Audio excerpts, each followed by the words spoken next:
ஏன்னா என்னோட எடிட்டரோடலாம் நான் போராடுவேன். முன்னாடி உட்காந்துருப்பேன். அகமது தான் இப்போ எனக்கு கடைசியாக 4 படம் பண்ணிக்கிட்டேன். ஐயோ ஏதாவது வாயை திறந்து பேசியா நல்லா இவ்வளோதான். உண்மையிலே சொல்கிறேன். நான் 13 வெர்ஷன் பண்ணேன். நான் பருத்தி வீரன் 13 வெர்ஷன் பண்ணி ஒரு வெர்ஷனை ஃபைனல் பண்ணேன். அப்போது ஒரு எடிட்டரோட உழைப்பு கூடவே இருந்து பண்ணுற அந்த உழைப்பு இருக்கு இல்லையா. தாலிபான் தீவிரவாதிகளுக்கும் எனக்கும் தொடர்பு இருக்குன்னு ஒரு போஸ்ட் ஓட்டிட்டு போயிட்டாங்க. இவன் இந்த செயற்குழு உறுப்பினருக்கு இவன் தேர்ந்தெடுக்கலைன்றதுக்காக என்னையை கொண்டு போய் தாலிபான் தீவிரவாதத்தை கொண்டு போய் சேர்த்துட்டான். அரங்கத்தில் இருக்கும் அனைவருக்கும் இறைவன் புறத்திலிருந்து சாந்தியும் சமானம் உண்டாகட்டும். ரொம்ப நேரம் எடுத்துக்கிறல, சீக்கிரம் முடிச்சிடறேன். நான் மணி இப்போ 9:10 ஆயிடுச்சு. ஒரு குடும்ப விழா போல் நடந்துக்கிட்டு இருக்கக்கூடிய இந்த புதிய நிர்வாகிகளுடைய பதவியேற்பு அல்லது பொன்விழா இந்த நிகழ்ச்சியில் மிக கலகலப்பாக இருந்தது. ஒரு இசை வெளியீட்டு விழா கூட இந்த அளவுக்கு என்டர்டெய்னிங்காக இருந்திருக்காது. அந்த அளவுக்கு மேடையில் பேசி அத்தனை பேரும் சுவாரஸ்யமாக பேசிட்டு உட்காந்துருக்காங்க.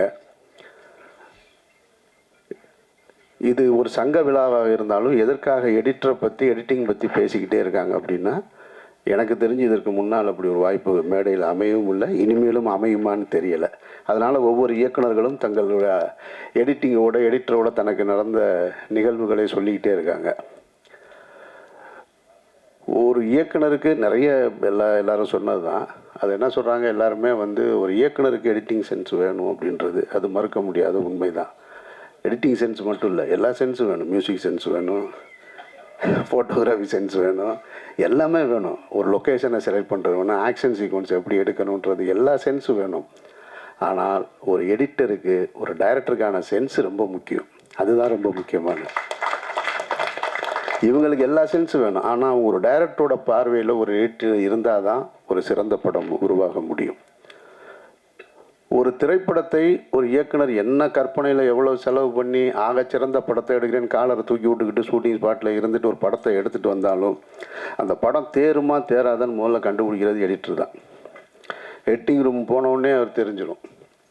ஆனால் பல எடிட்டர்கள் அதை சொல்கிறதில்ல. அதுதான் பிரச்சனை.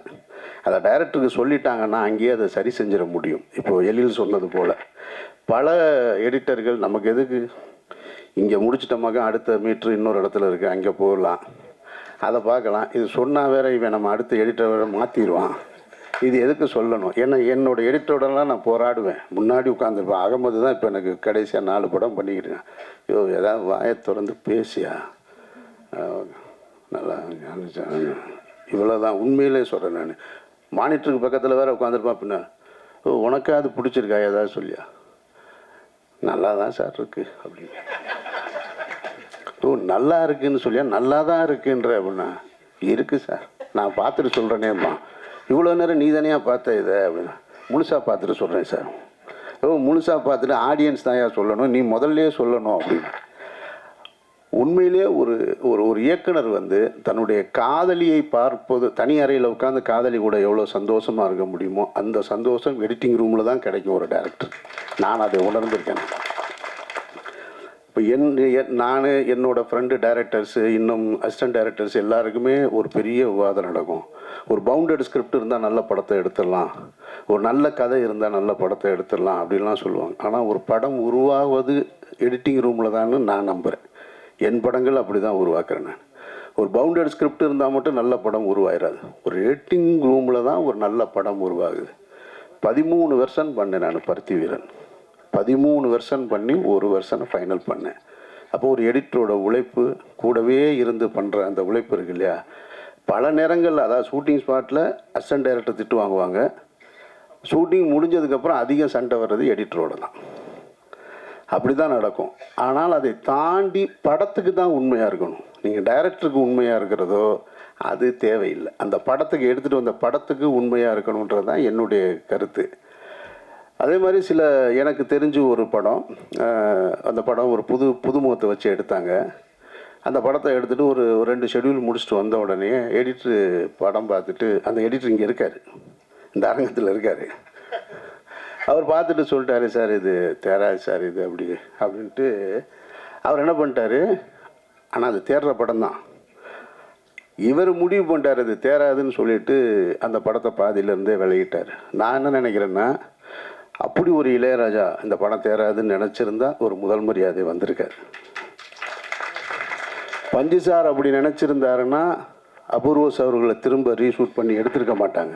ஒரு பாஷாவாக உருவாயிருக்காது. அப்போது படம் தேருதா தேரலையான்றது இல்லை, நீங்கள் அதை தேற்ற வேண்டிய பொறுப்பு இருக்குது. நல்லா எடுத்துகிட்டு டைரக்டரே நல்லா எடுத்துகிட்டு வந்துட்டா அப்புறம் நீங்கள் எதுக்கு? அதனால் சுமாரான படத்தையும் சூப்பராக படம் பண்ணி கொடுக்க வேண்டிய பொறுப்பு எடிட்டருக்கு இருக்குதுன்னு நான் நினைக்கிறேன். நான் அப்போ அந்த எடிட்டர் இந்த அரங்கத்தில் இருக்கார். அவர் தன்னுடைய தவறை திருத்திக்கணும். உங்களுடைய எஃபர்ட் எவ்வளவு இருக்கோ அதை போடுங்க. அதை போட்டு அதை சிறப்பாக கொண்டு வந்து கொடுங்க.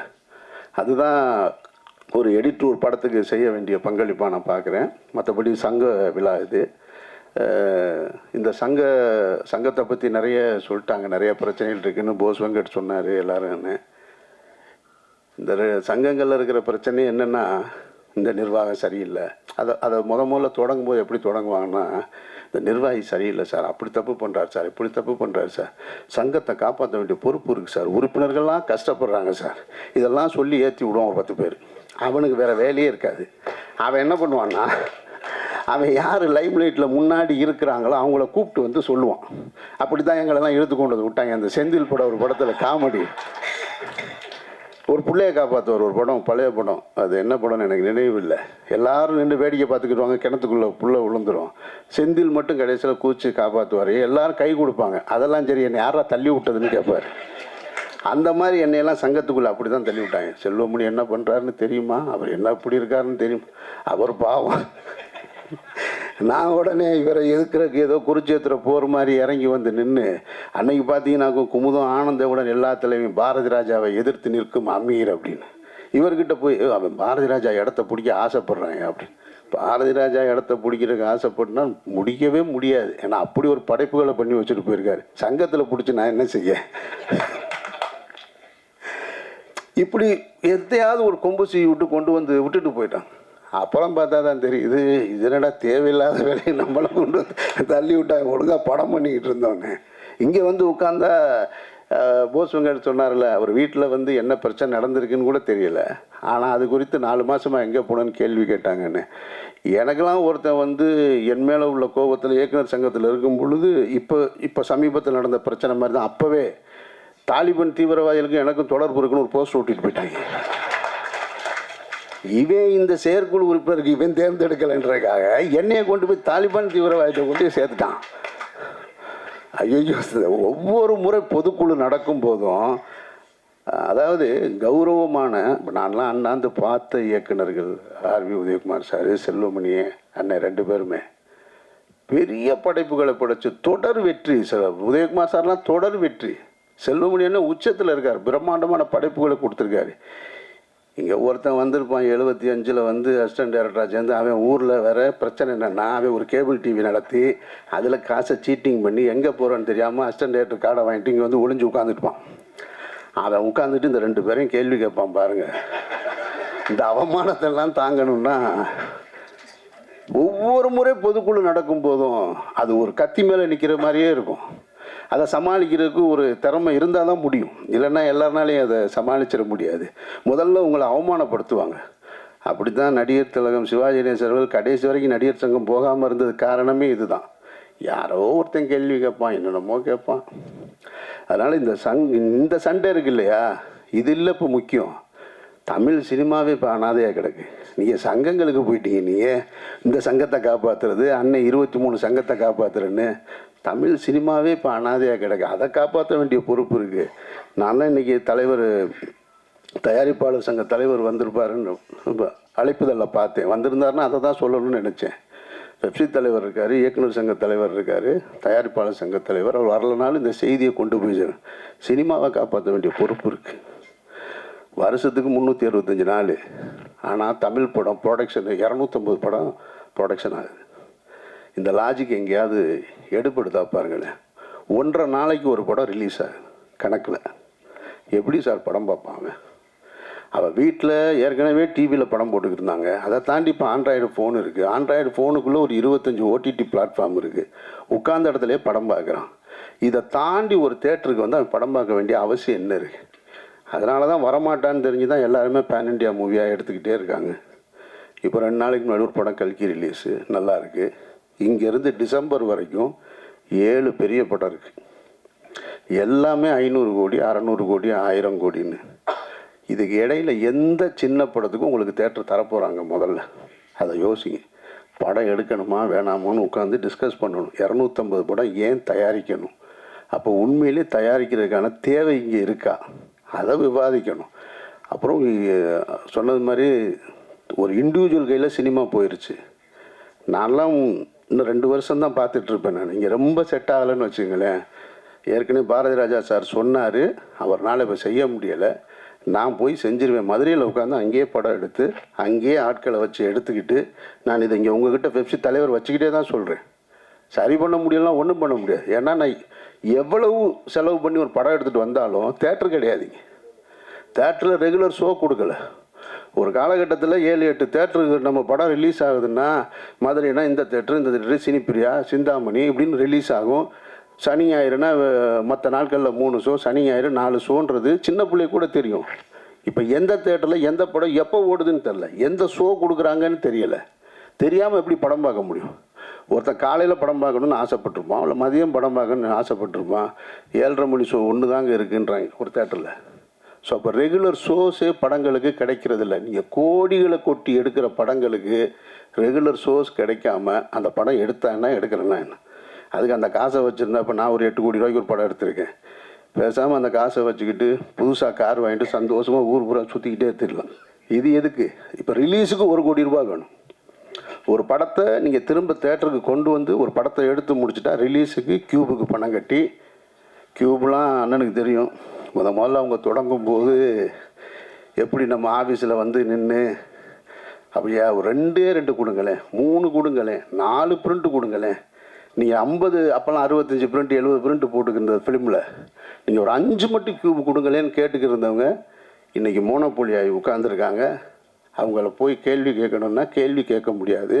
2 வாரம் 3 வாரத்துக்கு மொத்தமாகவே நீங்கள் பணம் கட்டிடணும். ப்ரொடியூசர்ஸ் எல்லாமே போய் இப்போ கியூப் முதலாளி ஆகிட்டாங்க. நான் பெப்சி தலைவராக இருக்கும்பொழுது இதே மாதிரி ஒரு பிரச்சனை நடந்துச்சு.